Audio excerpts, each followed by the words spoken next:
ঘানার আলোচিত ওঝা নানা কোয়াকো বনসাম আবারও ফুটবল বিশ্বে নতুন ভবিষ্যৎবাণী এনে আলোচনাতে আসি।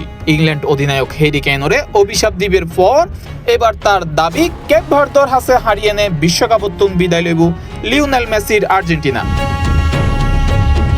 এর আগে গ্রুপ পর্বত ঘানার বিপক্ষে ম্যাচের আগে হ্যারি কেইনরে লইনে মন্তব্য করিয়ে নে ভাইরাল হয় এই ওঝা।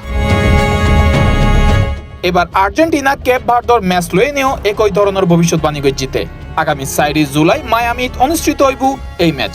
নানা কোয়াকো বনসামর দাবি গ্রুপ পর্ব দুর্দান্ত পারফর্ম করা আর্জেন্টিনা এবার কেপ ভার্দের হাসে হারিয়ে নে টুর্নামেন্টে তুন বিদায় লইতে যান। বিশ্বকাপের ইতিহাসত এখন পর্যন্ত আফ্রিকার দলগিনোর বিপক্ষে 7 বার মাঠত নামি আর্জেন্টিনা। এর মধ্যে 6 ম্যাচতেই জয় পাই লাতিন আমেরিকান এই দলিবে। তবে নকআউট পর্বে হন আফ্রিকান দলের বিপক্ষে নিয়ে হইব আর্জেন্টিনার প্রথম ম্যাচ। ফলে কেপ ভার্দের বিপক্ষে ম্যাচ লইনে ফুটবল প্রেমীসকলের আগ্রহ তুঙ্গে। যদিও আধুনিক বিশ্বে এসব জাদুটনার কোনো ভিত্তি নাই, আলোচনা তাই বেল্লাই মূলত এসব তান্ত্রিক ওঝাসকল এই সমস্ত দাবি করি থাকে। C+ TV, Chittagong.